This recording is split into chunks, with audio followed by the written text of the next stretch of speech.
Okay, it's the morning after the 2024 election. They're calling the election for Trump, and I'm sorry that I've ever witnessed this day. To say that I'm very disappointed would be a gross understatement.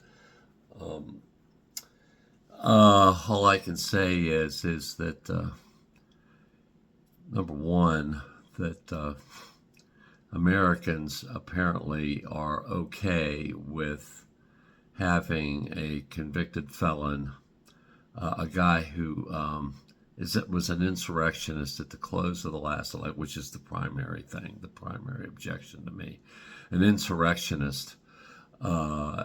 He tried to stop the will of the people back in January 6th of 2021. So he's an insurrectionist.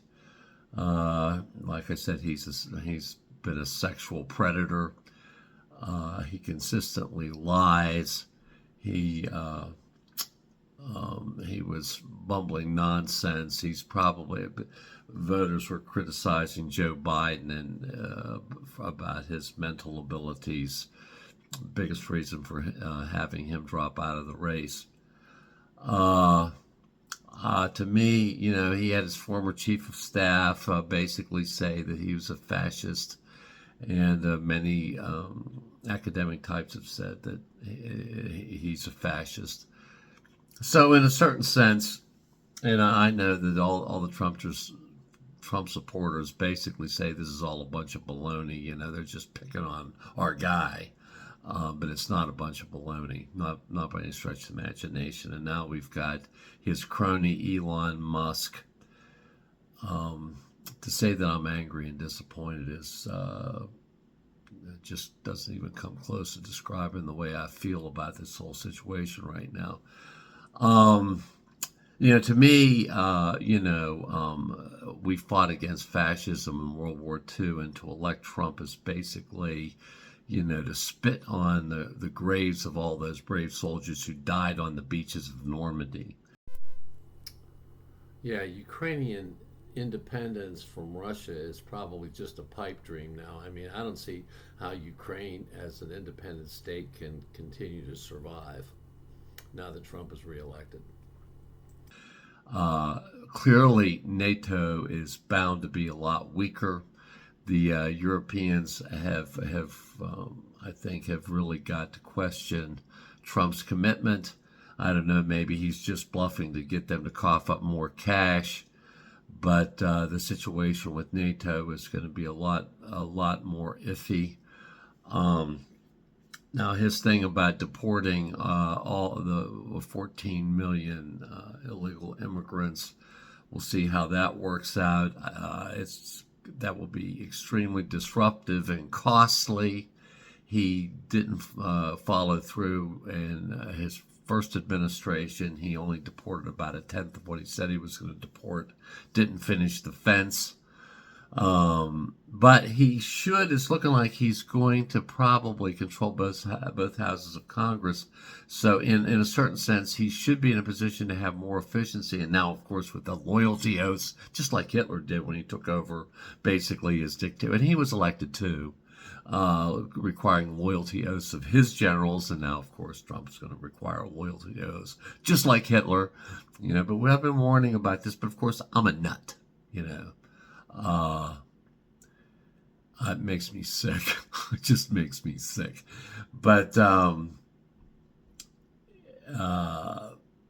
anyway, so I think that Ukraine's probably toast. Um, Although do say one thing, I think Trump will be he looks like he's been a little tough on the Chinese, and he should be tough on the Chinese. But we'll see how that works out. I'm very distressed about Elon Musk all of a sudden being in the right place at the right time because I warned in another video, which of course nobody watched, about the risk of oligopoly and plutocracy in this country. And man, I'm not kidding you. This now we're going to have, for the next 50 years, we're going to have Trump and Elon Musk or the Trump family anyway, and Elon Musk dominating the political landscape in American politics, the world of trillionaires. It's basically like having royalty all over again, you know. And with electing a convict, you know, who cares about following the law? Who cares about the Constitution? I mean, you know, all the United States voters think about is their frickin' pocketbook. All they want to know, and let me just say this about the economy. I think it's the round of inflation, which I said before, which was caused primarily because of COVID and the war in Ukraine, because it disrupted supply chains. You know, those prices levels rose. They've come back down to about a really, really low 2% inflation rate. 2.1, I think, was the last figure I saw. But those prices, once they increase, are sticky and they stay high. And until wages catch up, which they have not done yet, people are going to feel pain. And of course, it goes on and on. But the economic numbers right now are good. They're very good. And unemployment's down around 4%, which is another good figure. And I think part of it has to do with because of AI and because the economy is changing so fast, everybody feels a little bit of unease, regardless of the situation. And like I said, wages haven't quite caught up yet to the past inflation, not present inflation, past inflation. So I think American public, you know, the pocketbook does matter. The abortion issue apparently didn't have that much effect. Let me just say this, you know, the fact of the matter is that there's still a certain amount of reticence out there in the American public to let anybody but white guys with lots of money run the show. I mean, I just think that on a certain level, Kamala Harris was not electable to begin with because she is a woman of color, two strikes. Although I think the womanness is dissipating as a reason, I worried when Biden selected her as a running mate that if she was ever the primary Democratic candidate, that she was unelectable. And that turned out to be true. I was very pleased with the campaign she ran. I thought she, I had no complaints with her campaign. I mean, so there's going to be a lot of blame game going on there, but I just think that the problem is basically she's a woman of color. I think that was it, and I don't think there's much that she could have done because there's a lot of still, frankly, racism in the American electorate, and nationally speaking.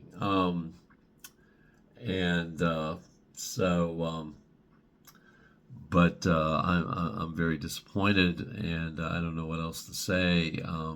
I just hope that the rule of law, that we can somehow prevail.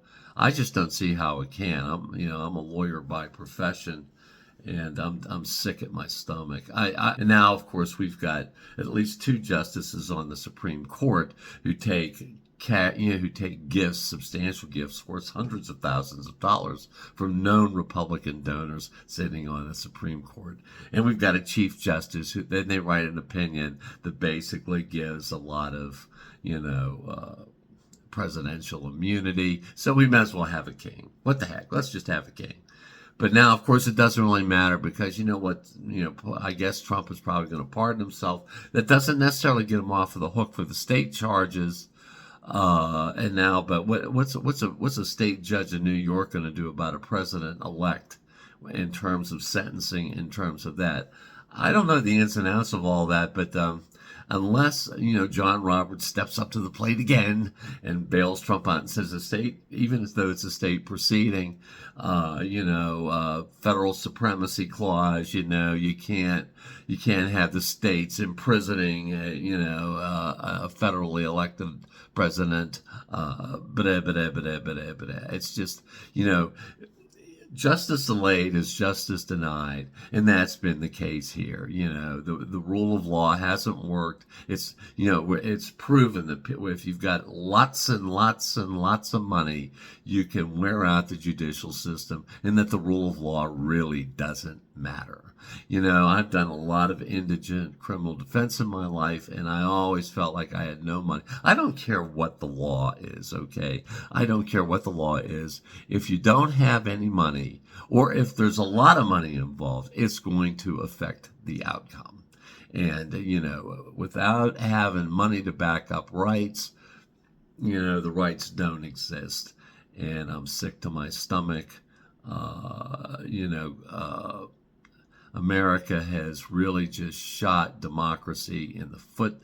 We are not going to have any kind of moral claim to leadership of Western democracies going forward. We look like a bunch of idiots, and we are idiots. And we'll see what he does about the tariff situation. To the extent that it's used to actually raise substantial revenues or to replace all or part of the income tax system that we use, well, Americans are going to be paying higher prices for everything because of the tariffs, because basically if you've got to raise the revenue for the federal government somehow. You'll be paying your taxes literally every day at the cashier at the checkout station. When you're shopping for your groceries or your goods or wherever. I don't see how he's going to pay for deporting all these people unless he raises the revenue somehow, somewhere, some way to do it. The Republicans generally want to do away with Obamacare. That is a very, very slippery slope, because I'll tell you one thing. The only people that I know of that are really upset with Obamacare are the people that are based, frankly, rich people who have premier health plans to begin with. I don't know. A lot of people out there got health insurance for the first time, so we're really interested to see how they're going to replace Obamacare.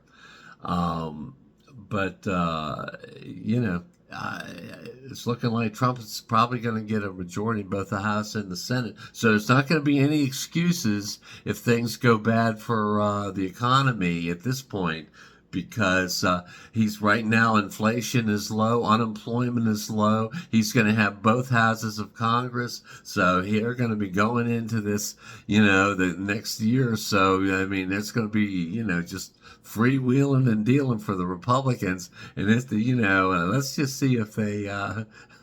I'm anxious to see if they can keep it going. Not if they do. I don't think they will if they do what they say they're going to do, because I think if they do what they say they're going to do, they'll probably want to reduce taxes, reduce regulation, and everybody wants to pay lower tax, reduce regulation. That'd be great. But the thing of it is you got to pay the piper somewhere. And if you reduce taxes and you don't have more income coming in, guess what? The deficits go up. Government's got to borrow more inflation. We'll just see how that goes.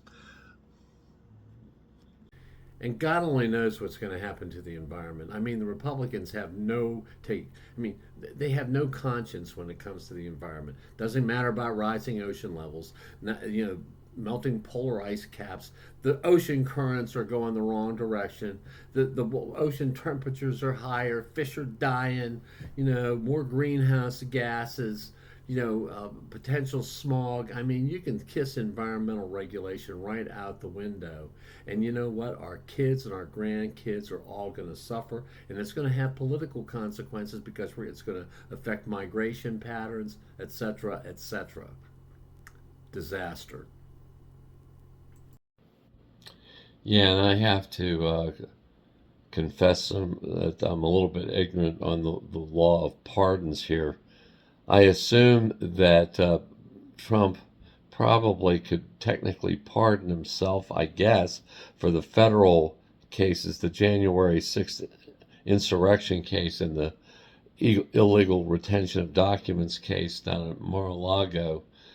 But even if he can't, he'll probably fire Jack Smith and replace him with somebody. Uh, there's some technicalities there. The Attorney General, Trump's pick for Attorney General, would have to turn around and fire Jack Smith. And then I don't know that Trump should not be able to pardon himself for the state cases in New York and Georgia against him. I don't know if John Roberts will step up to the plate again and bail him out under some sort of federal supremacy clause. But that all remains to be seen. Yeah. Yeah, in one of my videos, I talk about sticky prices. Once you have inflation and prices go up, prices of commodities don't come down. Now there are, like oil is a little bit volatile. Oil prices can come down, but for most goods that you buy at the counter, day-to-day living, once prices go up, they don't come back down. Prices are sticky. That's what I mean when I say that. And the problem is that if inflation occurs in 21 and 22 because of COVID or the Ukraine war, and disrupts supply lines, which will cause prices to increase, they don't come back down, and people are still feeling the effects of that even today, and wages have simply not yet caught up. That, and the fact, it's just like I said, these are very uncertain times. Everybody is skittish. AI is affecting everybody's jobs. I'm a lawyer, believe me, it's affecting my job, and I think everybody's a little bit upset because of that, and people are going to, we might as well get used to it. This is the way it's going to be going forward.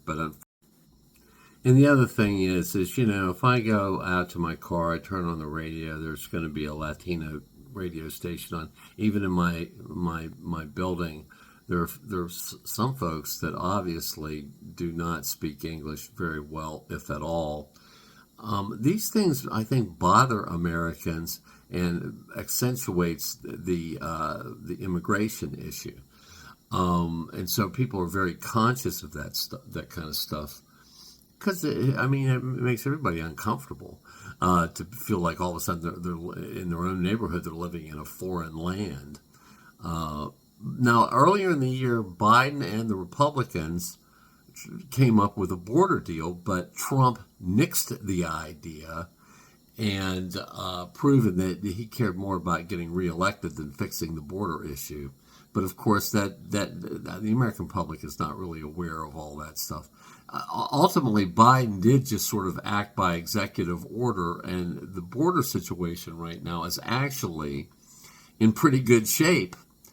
So, but perceptions lag reality. It takes a while for things to work their way into the system, and that's true of the economy, any change of government policy, anything. You don't really see the effects of what you've done for a minimum 6 months, 7 months, or a year or more down the road. It's not like all of a sudden you flick on the switch, and that creates a lag in perception versus reality. And people like Vindman and a couple of the secretaries that work for Trump, and Liz Cheney, and even some of like Kelly and General Miley, and all these people who served under Trump, who've come forward and spoken out against Trump.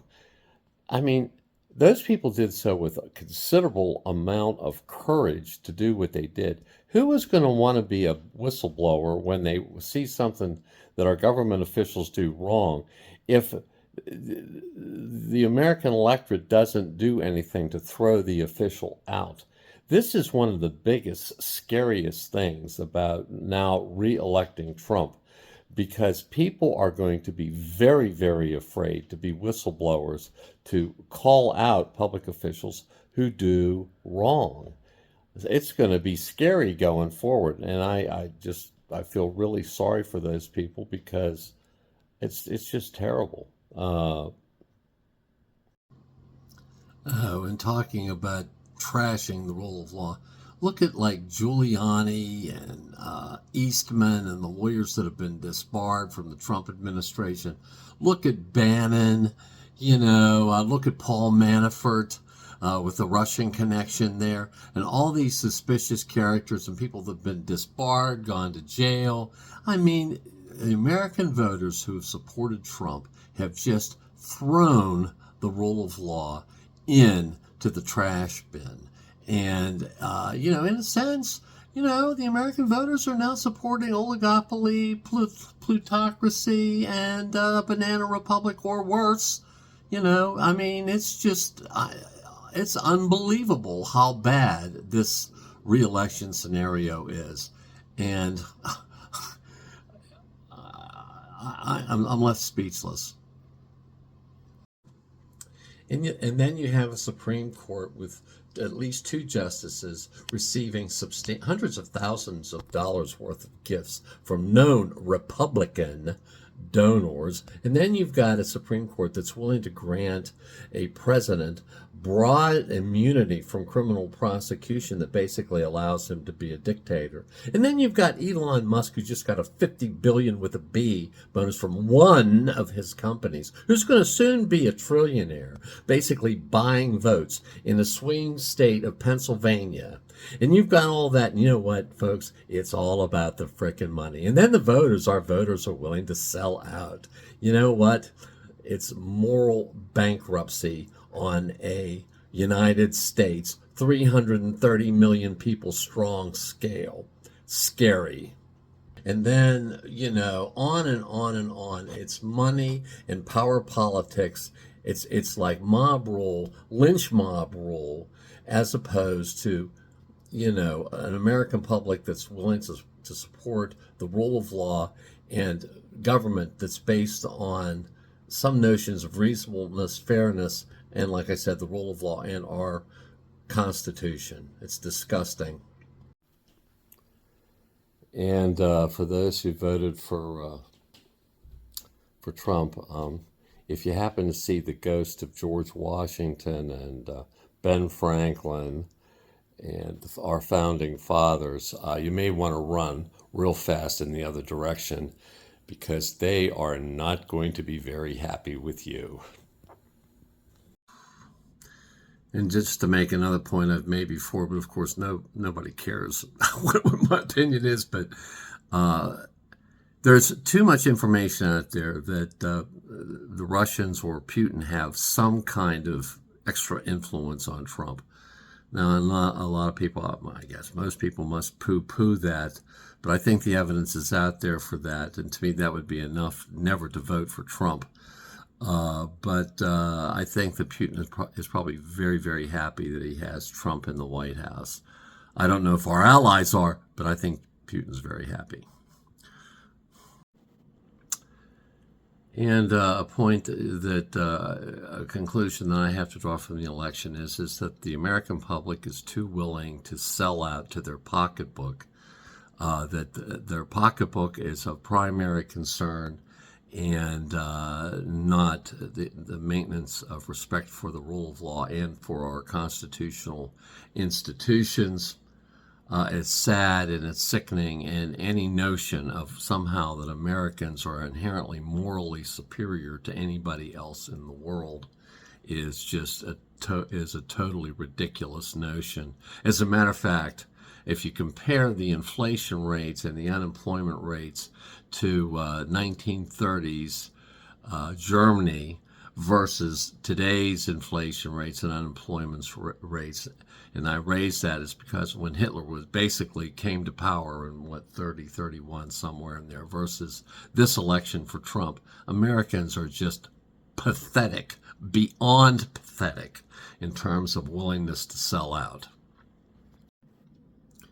And frankly, I just don't see how anybody in good conscience, after knowing, they should have read Jack Smith's motion, that it's clear that Trump unlawfully, unconstitutionally tried to overturn the valid results of the 2020 election, knowing when he did so that that election was valid because 60 courts held that it was valid.